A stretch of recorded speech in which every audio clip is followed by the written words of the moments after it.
Did you know that one of the oldest stories ever told might be about a cluster of stars? It's true. The Pleiades, a group of 7 bright stars in the constellation Taurus, have been a part of human mythology and folklore for thousands of years.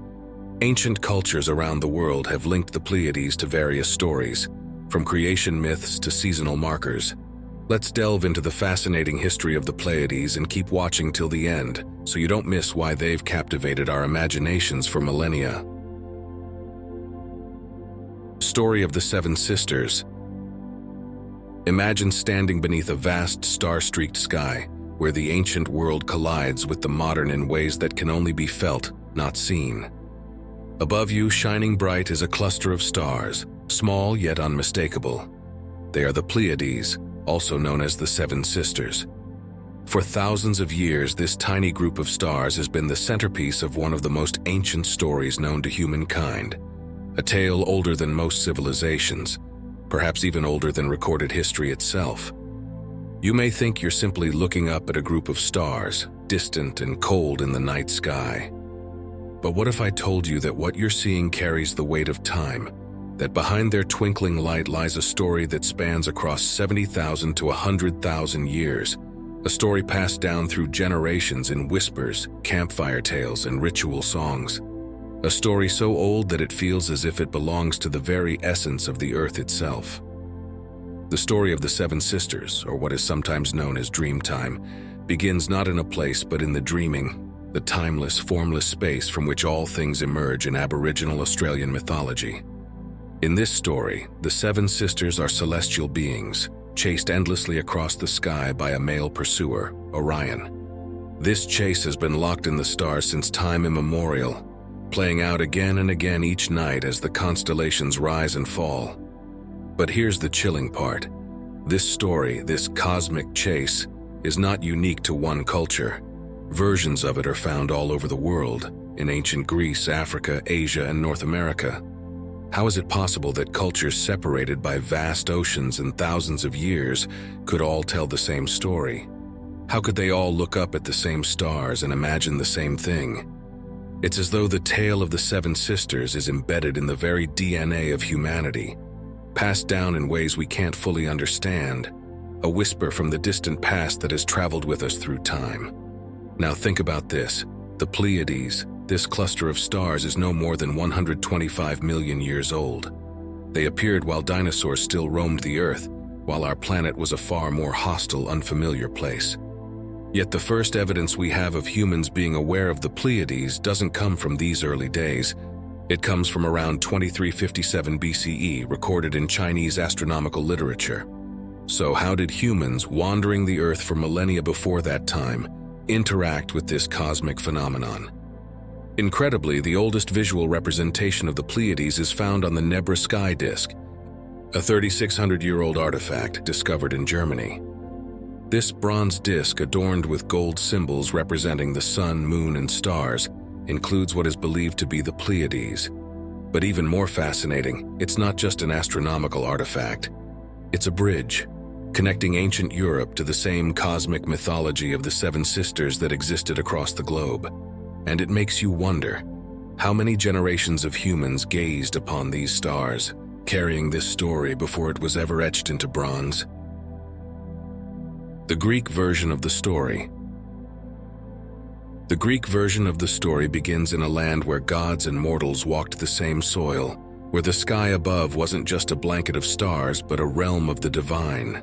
In the heart of the Boeotian countryside, the daughters of Atlas, Maia, Electra, Tegede, Alcyone, Celeino, Sterup, and Merope, lived a peaceful existence. But peace, as it always does in stories like these, was fleeting. Picture it. The air is thick with tension, the kind of silence that comes before a storm. And then the son of Poseidon appears. Orion, towering in stature, breathtaking in beauty, and unrivaled in his skill as a hunter, spots them. His eyes lock on to Pleione and her daughters as they move gracefully across the countryside, unaware of the danger that lurks. He is a force of nature, driven by a desire he can't or perhaps won't control. Orion, a giant among men and a hunter of fame, is captured by their beauty.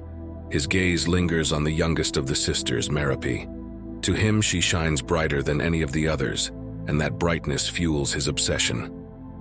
Orion, the son of the god of the sea, is not accustomed to being denied what he wants, and so the chase begins. For 7 long years he pursues them. Imagine the terror that gripped the sisters as they fled. They were not just running from a man, but from a myth, a legend, a hunter who could not be outrun.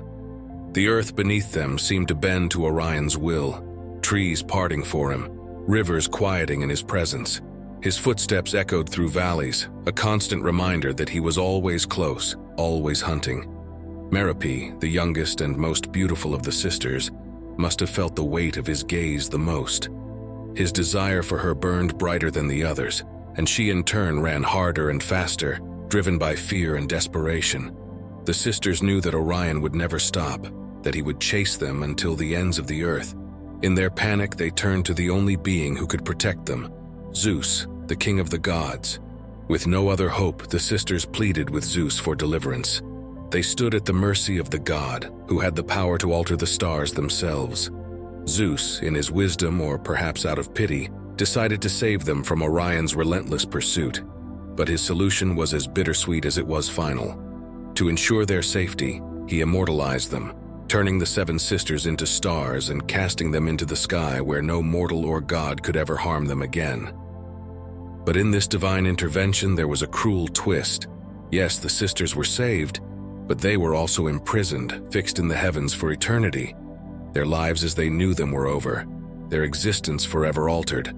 From that moment on, they would be known as the Pleiades, a constellation of stars in the night sky, forever bound together, yet distant, untouchable.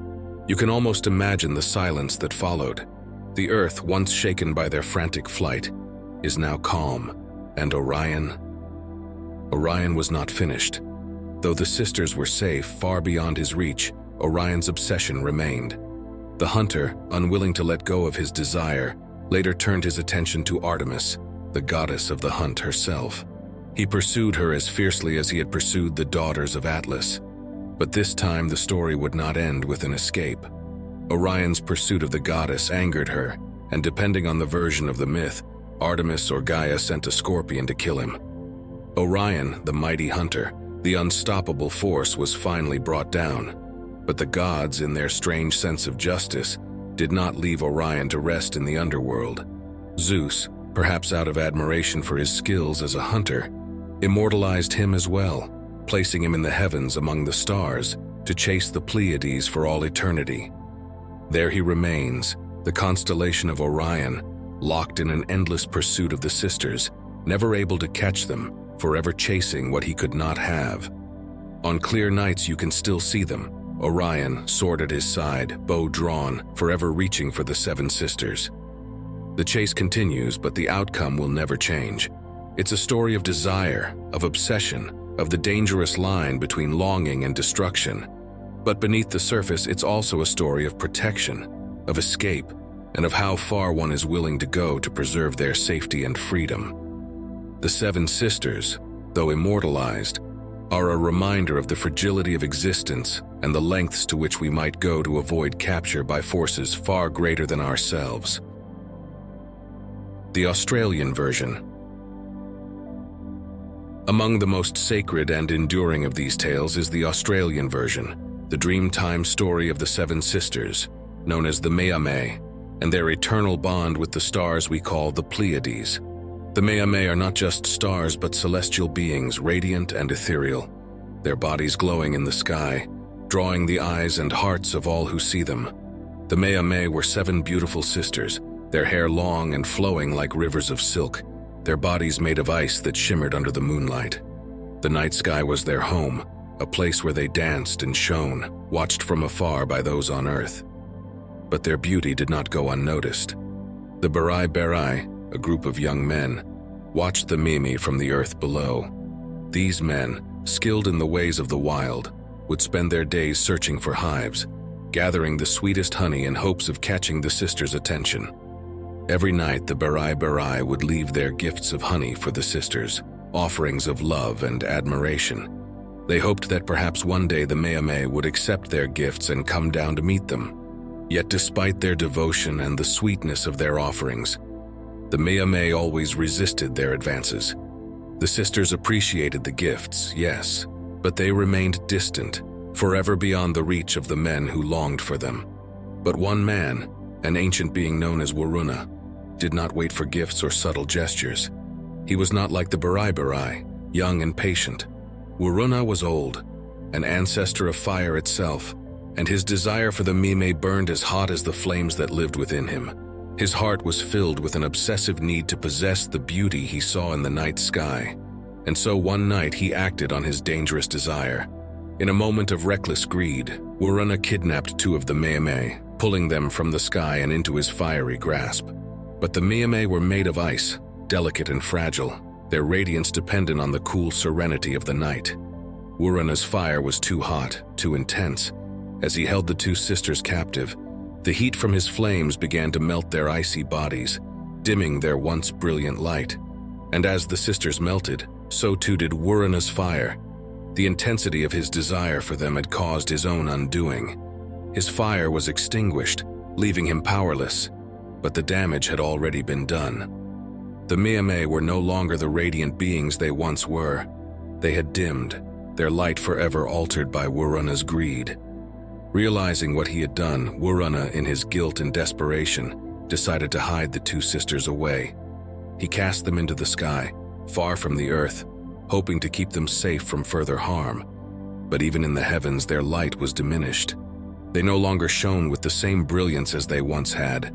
Their icy beauty now softened, their glow faint and distant. But the story does not end there. The remaining sisters, upon seeing what had become of their 2 lost siblings, were filled with sorrow. They too decided to join them in the sky, creating a constellation of light and love, even though their brightness would never be the same. One by one they ascended until all 7 Meame were reunited in the heavens. Some of them continued to shine brightly, but others were dim, their light a shadow of what it once was. The Barai, those men who had once admired the Meame from afar, watched in heartbreak as the sisters disappeared into the stars. Their gifts of honey, their songs of love, had never been enough. They had lost the Meame to the heavens, and with them, they lost their will to live. Overcome with grief, they made a decision that would echo through the ages. The Barai let themselves die for love, their spirits ascending into the sky, just as the Meame had done before them. But their love was so strong, their devotion so deep, that the universe honored them in the only way it could. The Barai were transformed into stars themselves, forming what we now know as Orion's belt. They joined the sisters in the sky, forever bound in a celestial dance, their love eternal. But the Meame's influence didn't end there. From time to time they let ice fall from their celestial bodies, covering the earth in frost during late winter, signaling the start of a sacred coming-of-age ritual. When the frost touches the ground, the children of the tribes gather it and rub it over their bodies. For boys, it means strength. For girls, it brings beauty. However, they must avoid sunlight while covered in frost, as even a single beam will leave them weak forever. This ritual is tied to the Pleiades' first appearance in the sky, marking an ancient connection between the heavens and the earth, a link that has spanned countless generations and continues to shape the lives of those who honor it. Though the names of the sisters may differ across regions from the Magara to the Gunga Gurangara, the essence of their story endures, uniting the tribes in a shared cosmic heritage. What lies between the stars? But this isn't just a story about stars. It's about us. It's about humanity's deep, almost primal connection to the cosmos.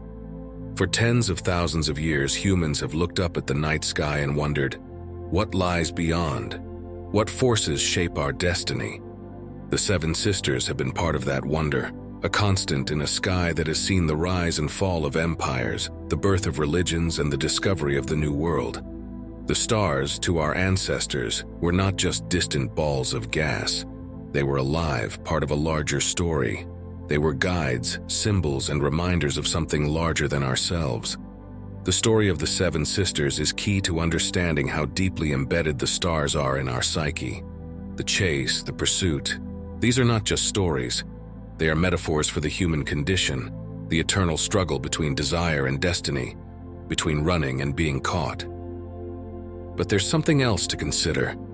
Why are we still telling this story?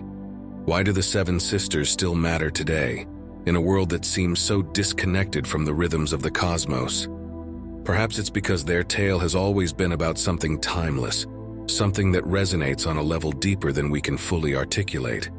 In every version of the myth, the Seven Sisters are both pursued and protected, both running and shining brightly. It's a paradox, a tension that reflects the complexity of life itself. As you stand there looking up at the stars, you can feel the weight of time pressing down on you. These stars have witnessed everything.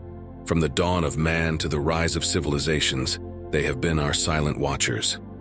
And yet the story remains unfinished.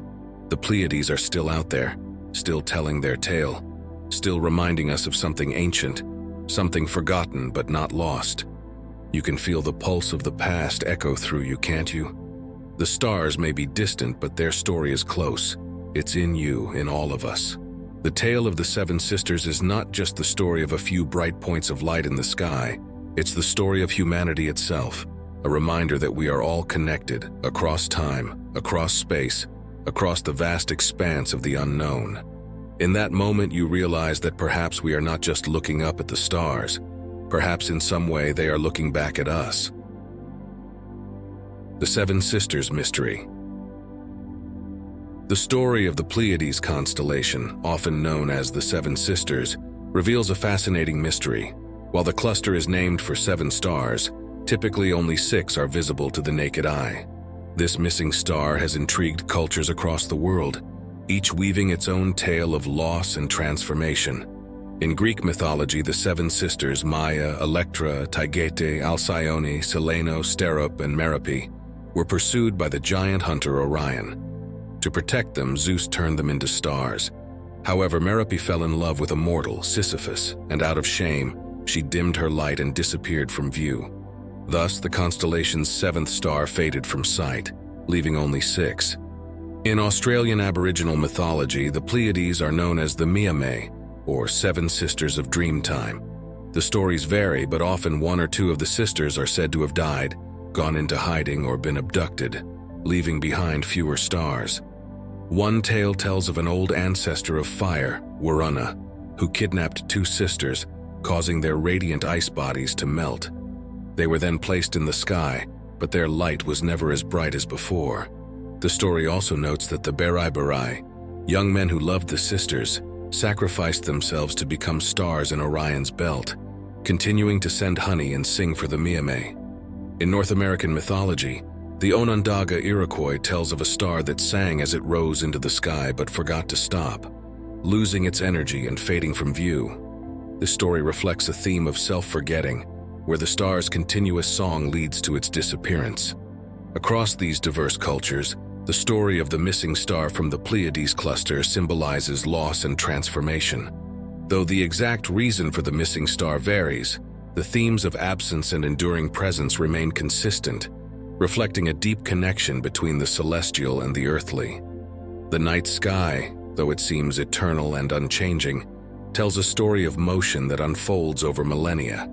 If we look closely enough, we can see that the stars are not fixed. Pleione, the star named for Atlas's wife in Greek mythology, has indeed shifted its position over the course of 100,000 years. The very stars that we see tonight are not in the same positions they were when our ancestors first gazed at them, crafting myths to explain their movements. So as you stand beneath the night sky, take a moment to look at the Pleiades and Orion. Let yourself be drawn into their ancient chase, and remember that this is a story told not just by one culture or one people, but by all of humanity across time and space. In the slow, imperceptible motion of the stars, we see the echoes of our own stories of love and loss, pursuit and escape, life and death. And perhaps, just perhaps, we'll realize that the myths we tell are not only about the stars, but about ourselves, our hopes, our fears, and our endless search for meaning in a universe that is always moving, always changing. Thank you for watching. I appreciate your time if you are still with me, and if you would like, please think about subscribing to our channel. You may then receive updates on new videos that will provide you with additional knowledge, manifestations, philosophy, and personal development ideas. Your thoughts and opinions regarding this video would be much appreciated. Your contribution stimulates our cosmic research, and we are incredibly appreciative of your being here.